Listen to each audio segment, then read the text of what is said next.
मामला गंभीर हो गया है। अब इस जंग में फ्रांस भी कूद गया है। दोस्तों, फ्रांस ने अमेरिका को अपने तमाम बेस का ऑफर दे दिया है। किसी भी बेस से, फ्रांस के भी बेस से अब अमेरिका और इजराइल ईरान पर हमला कर सकते हैं। इतिहास याद रखेगा और आप भी याद रखना कि इस जंग में ईरान अकेला था और पूरी दुनिया एक हो गई थी। इस जंग में अकेले ईरान ने अमेरिका और यूरोप को बजाया था कि फिर अमेरिका ने बच के पिट के लोगों से मदद मांगी थी।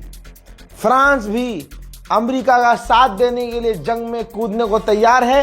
फिलहाल आधिकारिक तौर पे जो फ्रांस के बेस हैं सबको ऑर्डर दे दिया गया है कि अगर अमेरिका का कोई भी फाइटर जेट आए तो आप उसे आने देंगे। अपना मिलिट्री बेस, अपना एयर बेस पूरी तरह से ईरान के खिलाफ अमेरिका को इस्तेमाल करने देंगे।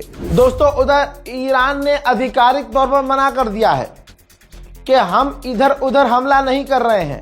ये काम इजराइल का हो सकता है। इजराइल भड़काकर सबको लड़वाना चाहता है। हमने तुर्की और अजरबैजान पर हमला नहीं किया है। We are not targeting our neighboring countries, you know. For this incident, I have heard about it from you. I should investigate it, what the source of information and the nature of the information is, and I can comment later on. Thank you very much, Deputy But Prime by the Minister. way, this is not the policy of the Islamic Republic of Iran, actually to attack or to target the neighboring countries. उधर Iraq के करीब एक tanker भी hit हुआ है, जिससे वो tanker पूरी तरह से डैमेज हो गया है। लीजिए एक और तस्वीर दिखाना चाहता हूं कतर की राजधानी दोहा। ये देखिए, दोहा में अमेरिकी बेस से धुआं निकल रहा है। ईरान लगातार अरब में जहां जहां अमेरिकी मिलिट्री बेस है हमलावर है। उधर यूएई ने उल्टा जानकारी दी है कि हमने ईरान की 6 बैलिस्टिक मिसाइल और 125 से 26 ड्रोन्स को रोक लिया है। लीजिए, डोनाल्ड ट्रंप की असलियत आ गई है सामने। वैसे तो पहले ही आ गई थी। डोनाल्ड ट्रंप अब कुर्दिश लोगों से रिक्वेस्ट नहीं कर रहा है, उनको धमकी दे रहा है। डोनाल्ड ट्रंप ने कुर्द से कहा है कि अब तुम्हें चूज करना होगा, इजराइल, अमेरिका या ईरान, और हमारा साथ देना होगा। बस तुम करो ये कि ईरान पर हमला करो, ईरान के इलाकों पर कब्जा करो और हम तुम्हें कवर देंगे। यानी अगर तुम पर हमला होगा तो हम रोकेंगे और तुम्हें खुली छूट रहेगी, तुम ईरान में जो मर्जी करो। आज दुनिया में जो भी देश, कोई भी सूअर की नस्ल, कोई भी पड़ोसी की औलाद अमेरिका का साथ देती हुई नजर आ जाए, कोई भी शख्स अमेरिका का साथ देता हुआ नजर आ जाए, समझ जाना वो इंसान का बच्चा नहीं है, शैतान से पैदा हुआ है। शैतान की गंदी औलाद है दोस्तों, और शैतान की गंदी औलाद भारत में बहुत सारी है। आप समझ रहे हैं? तो याद रखना, जो भी आज अमेरिका का साथ देगा, कल अमेरिका नंबर तुम्हारा भी लगाएगा। लीजिए बड़ा ऐलान एक और सुनिए। फ्रांस और इटली दोनों ही अपने युद्धपोत साइप्रस भेजेंगे ईरान के खिलाफ। अमेरिका ने आतंकवादी संगठन कुर्द से मदद मांग ली। अमेरिका ने फ्रांस से मदद मांग ली। अमेरिका ने अपने तमाम यूरोपियन देशों से मदद मांग ली। ये दुनिया के सामने है ना।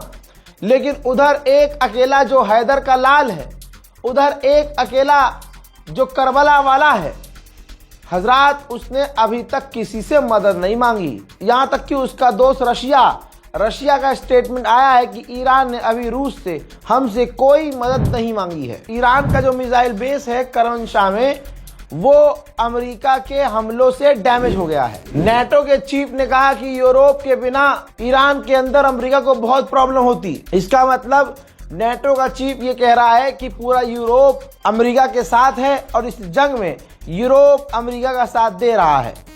अमेरिका अकेला नहीं है, अकेला सिर्फ और सिर्फ ईरान है।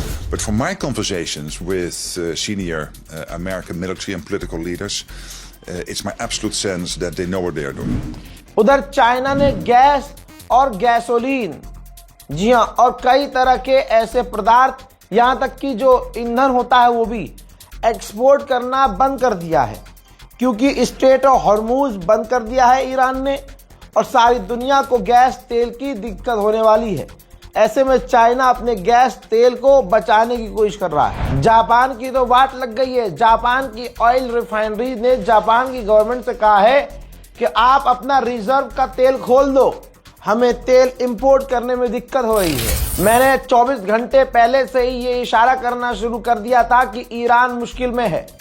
ईरान का बहुत बड़ा stadium, national stadium, America Israel ने हमला करके तबाह बर्बाद कर दिया है।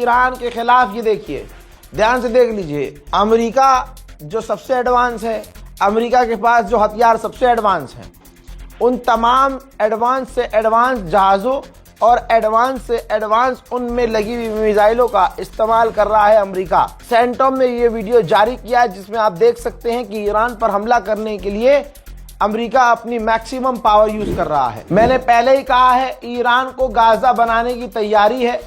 अब जो 160 बच्चियों को हॉस्टल में अमेरिका ने कत्ल किया, चश्मदीद ने बताया कि वहां एक बार हमला नहीं किया, निशाना बनाकर वहां 2 बार हमला किया गया है। बैक टू बैक 2 बार हमला करके 160 से ज्यादा बच्चियों को आज कत्ल कर दिया ईरान के अंदर। और दुनिया में ये अमेरिका और इजराइल इंसानियत का पाठ पढ़ाते हैं। स्पेन का प्रधानमंत्री सामने से अमेरिका को नंगा कर रहा है। स्पेन के प्रधानमंत्री ने कहा ट्रंप से कि डोनाल्ड ट्रंप, सबसे सेफेस्ट रास्ता ये है कि तुम जंग शुरू मत करो। सऊदी अरबिया पर्शियन गल्फ से नहीं बल्कि लाल सागर से तेल निकाल रहा है ताकि दुनिया को तेल की कमी ना हो और दूसरे इलाके से तेल निकालकर दुनिया को तेल प्रोवाइड करता रहे सऊदी अरब। बहुत सारी जानकारी आ रही है, शेयर कीजिए ये, जब तक देखिए, उसके बाद हम दूसरा अपडेट लेके आ रहे हैं। जय हिंद।